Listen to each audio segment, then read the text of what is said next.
All right, we are trying to model this situation of a Ferris wheel. The radius is 25 feet. Your rate is 3 revolutions per minute. Your chair starts 5 feet above the ground because you don't want to start on the ground. If you start on the ground, then you grind against the ground every time you spin around. That's weird. And then we are going to write an equation. And so we figured out last period the best way to do that is to start with amplitude, period length, vertical shift, and horizontal shift. Anybody think they got one of those concepts for us here? Amplitude, period length, vertical shift, horizontal shift. So, Sophia, what you got? Disagree. Everyone wants to say that the vertical shift is 5. It is not 5. Because think, what does vertical shift mean? That's where the middle is, right? That's the middle. And so, yes, it is 5 feet above the ground. The vertical shift is 30. Good. We are 5 feet off the ground. Okay, if I were to graph this, this is the bottom right here at 5, which is great. That's the bottom. Why do you know your vertical shift is going to be 30, Sophia? Because the radius is 25. And so 10, 15, 20, 25, 30. That is going to be the middle because you are spinning around the middle of this graph. Okay, and so then I know the top, 35, 40, 45, 50, 55. Yeah, 55. That's going to be the top line.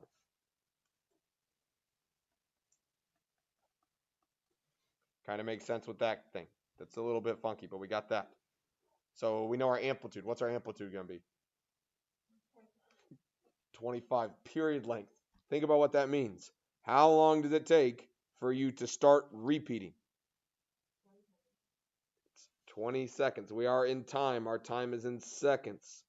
It takes us a rate of 3 revolutions per minute. So in other words, it is 20 seconds around. Horizontal shift? No. Okay. There is this concept. If I did 4 hash marks, okay, this would be 20 seconds, this would be 10, this would be 5, and this would be 15. Where am I going to start if I'm getting on this Ferris wheel? Top, middle, or bottom? The bottom. And then I would go middle at 5 seconds. And then at the top at 10 seconds. And then back in the middle at 15. And back to the bottom at 20. Pretty fast little Ferris wheel we got going on here. It's only 25 feet or 50 feet tall, so not super tall, but decently tall. And we're going every 20 seconds. We're spinning around. We're probably going to get sick, but that's okay. Let's write an equation. Y equals. If I'm writing an equation here, what is my base equation going to be for this thing, Kara? Is it going to be cosecant, secant, tangent? What we got here? It is cosine. How do you know it's cosine? It starts at the bottom. So what do I need to do with that cosine to start at the bottom? It's negative. Good. Negative cosine is what I need to add here. Good. Matthew, what else do I need to add to this negative cosine graph? Amplitude. It's 25, so he can throw that 25 in front. I got to get my period length correct. So my base period length is 2 pi, and I want to multiply by the reciprocal of something, and I want to get what? 20, because that is my period length. And I want to get 20. So I got to solve. So let's divide by 2 pi. Divide by 2 pi. So this thing is going to be equal to 10 over pi. So what needs to go in front of this x right here? Pi over 10. The reciprocal of that guy. Throw that in parentheses just to make it look a little cleaner. And what else do I need to do? Plus 30 on the end. That is my equation. It is a cosine graph. We're going to start at the bottom, middle, top, middle, bottom. Yes, ma'am. Yeah. Okay. So you're gonna call me out on being not a good math teacher. No, I get it. I get it. Yeah. No, I'm a bad person. That's what you should say. I should use T here for time, and H of T here Yeah, that's great. If you wrote it with y and theta or y and x, I would not count off because I'm not that mean of a human being. But yes, if I were to be a good math teacher, I would use h and t since that's what was written up above. Make sense on what we were doing there with modeling. That's a good skill to have, right? That's making us think outside the box. Like it's all well and good for me to say, here, graph this equation, but for you to think and be able to understand how this would apply to something realistically, that's a little bit even more important. And obviously you can see how an engineer who is dealing with like wheels or a motor, that's something that's spinning, would have to utilize some of these aspects to better understand what's going on. Today we are working on phase shifts. Phase shifts are fancy horizontal shifts. Okay, just fancy horizontal shifts. That's all it is. You might think we have done it, but we have not. There has not been a single problem this entire chapter where we have changed both the period length and had a horizontal shift. We have not done one yet. Okay, so like one like this, we changed the horizontal shift and we changed the period length. That has not been a thing. Okay, because when you do it, you have to think about it a little bit more and it gets a little complicated. Okay, so that's what we're going to do today. We're going to put the two of those things together. The key as we do this is kind of like when we do this guy. If we did sine of negative x plus pi over 2, which direction would that plus pi over 2 take us? It would take us to the right, correct? Because we had that negative and that pi over 2, and we talk about all the time that if I factored that negative out, it would get me this right here, which would take me to the right. That's exactly what we're doing today. It's just a little more complicated because it's numbers instead of just a negative sign. Okay, so look at this graph. This is a graph of cosine of pi over x minus pi over 2. Okay, so imagine I had the extra hash marks in here because I don't have one at the top and one at the bottom. It says that I'm shifting to the right, pi over 2. But what did I didn't shift pi over 2. I only shifted over a half, right? It's not even got pi on my label anymore. All right, so we have to understand, why is that true? Why did I shift to the right a half if it said pi over 2? And that's going back to period length and a horizontal change. Okay, if I were doing period length on this graph, what would I start with? 2 pi. It's cosine. I start with 2 pi. And then I'm going to multiply by the reciprocal of whatever's in front of my x. So I'd multiply by 1 over pi. So what's my period length going to be? 2, which makes sense for this picture. I started at 0, boom, and I got back to the middle again at 2. So that is my period length. When I do horizontal shift here, okay, technically we're going to refer to this as a phase shift. If you call it a horizontal shift, that is great. It's the same thing. Okay, all a phase shift is a change in both the horizontal shift and the period length. All right, so we are going to start off with pi over 2. But just like we did with period length, okay, if there is a number in front of my x, like this guy right here, I need to multiply by the reciprocal of whatever's in front of my x. So what's going to happen with the pi's? They cancel. It leaves me with 1/2, and I'm shifting to the right because it was minus. Oh yeah, I shifted to the right 1/2. It is a cosine graph. I started at the top and I went from there. Technically, what I am looking at, the reason this is happening, it's because there's something in front of my x. I need to factor that out. This is the same thing as cosine. If I took a pi out, it would be x minus 1/2. I factored that pi out. Oh yeah, I'm going to the right 1/2. That pi changes the period length and everything else, but in general, it's the same shape. If I didn't put that number there and I went to the right pi over 2, hopefully by now you'd realize, oh, pi over 2, that's 1 hash mark over. Okay, I'm still going 1 hash mark over. The only difference is the label on that thing. The label has changed. That's it. All right, so again, here's what we just decided. If we're doing period length, you start off with your base period length and you multiply by the reciprocal of whatever's in front of your x. Phase shift is exactly the same thing. You start off with your horizontal shift. And so we would start off in this case with the h value. And then you would multiply by the reciprocal of whatever's in front of my x. So it'd be h times 1 over omega. There's my setup. They both start with p, and both of them you got to multiply by the reciprocal. That's the key to our happiness. Questions with how we set that thing up? Now let's do it. Okay, let's do it. All we're going to do is go through our list of things here. Okay, so on this first one, Evan, did I flip on number 1?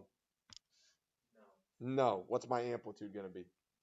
3. Amplitude is 3. No flip. There's no negatives. Amplitude is 3. Then I'm going to do period length. Ella, what's my base period length going to be on a sine graph? 2 pi. And then I need to multiply by what here? Yeah, 1 over w. In this case, it's the 2. 1 over whatever's in front of my x, the reciprocal, whatever in front of my x. So 1/2. 2 pi times 1/2. Cool. My period length is pi. Then I'm going to do phase shift. So again, when I do phase shift, that's just a fancy word for horizontal shift. Okay, so Sam, did I have a horizontal shift here? Yeah. What is my base horizontal shift going to be? Pi. It's pi. But then, since I also changed my period length, since there's something in front of my x, I need to multiply by the reciprocal of whatever's in front of my x. So what do I need to multiply by? 1 over 2. I get pi over 2. And as always, anytime I do a shift, I need a direction. Which direction am I going to go? To the right. So either write the word right or draw an arrow to the right. I don't care which one. Whatever makes you happiest inside, do that. Vertical shift now. Makes sense on the first one. Let's do it again on number 2. On number 2, Kate, do I flip? Yeah, I flip. There's a negative sign. What's your amplitude going to be? 2. Then I'm doing period length. Herman, what's my base period length of this tangent graph? It is pi because it's tangent. I eat less pi. It's 1 pi. And then I need to multiply by what? It's 4. Good. Don't let that theta over 4 bother you. It's just 1/4 theta. They just put it together. And so if we're multiplying by the reciprocal, we are multiplying by 4. It is 4 pi. That is my period length. Phase shift. If I'm doing phase shift here, Eli, we start off with just a horizontal shift. What's my horizontal shift going to be? Good. Pi over 4. But since I changed my period length, I need to multiply, or since there's something in front of my x, I got to multiply by the reciprocal of whatever's in front of my x. So what do I need to multiply by? 4. 4 over 1. Those 4s are going to cancel. It gets me pi.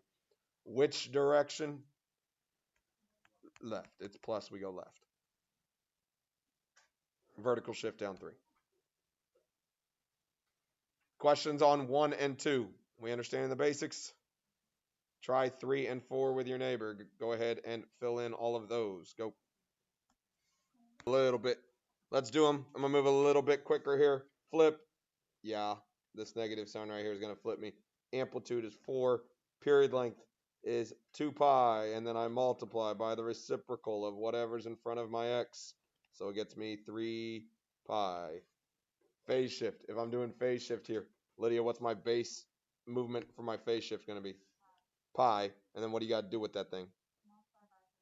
Multiply by 3 over 2. So I get 3 pi over 2. Which direction am I going to go 3 pi over 2? Left. Good. Because she's got this negative here and that negative there. That is going to take us to the left. Vertical shift now. Same thing on 4. 1/2, or no flip. Amplitude 1/2. Period length. We start off with what here? Megan, see if I'm doing period length. Pi. Good, because it's cotangent. What do you got to multiply by? 2 over pi. Those are going to cancel. I get 2. Phase shift. If I'm doing phase shift here, I want to go, what's my base shift going to be for phase shift? Pi over 2. Then what you got to do with that? 2 over pi. So my phase shift is 1. In which direction am I going to go? Left. Good. And then vertical shift is down 1. Question so far? That's easy. Okay. That's something I'm going to test you on quite a bit, just so you can get through that pretty quick and understand the different movements, but hopefully not terribly difficult. On the backside, now we're going to graph them. I'm not going to make you graph 10 billion of these. Okay. I know that they're tough. And eventually there becomes a place where it's like you start losing some of your skills because there's so many things going on. Okay. So don't be too flustered by the fact that I'm giving them to you. Okay. Expect 1, maybe 2 on the test, but most of the time they're going to be a little bit easier than this. Okay. Probably closer to like what you did on your homework last time. Okay, let's do the first one together. See if we can do all right. And normally I would give them to you more on sine and cosine than on a tangent or a cotangent or a secant or cosecant. Amplitude is 2. Period length is 2 pi. And then what would I have to multiply by, Matthew? 1 over 4. So it'd be 2 pi over 4. So it's pi over 2. Good. Vertical shift. I'm up 1. Horizontal shift. Aaron, Aaron C, what is my horizontal shift going to look like here? Good. Pi times 1/4. So we get pi over 4. Which direction are you going to go with that? To the left. Good. Okay. So everything's the same. We just did that on the front. We just did it again. Now we're just putting on a graph. Okay.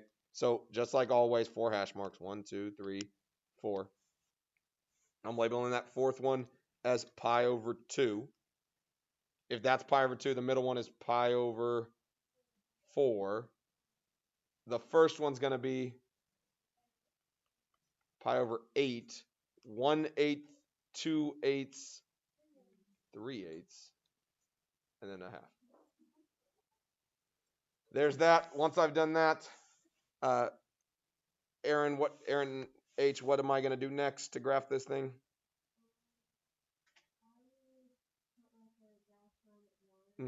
Good. Midline at 1. So let's go ahead and do that. Midline at 1. Whatever. You get the main idea. Midline at 1. Then once I got that midline, Evan, what could I do next from there? Good. My amplitude is 2. So you're up to what value? Yep. Good. Up to 3. And then we are down to -1.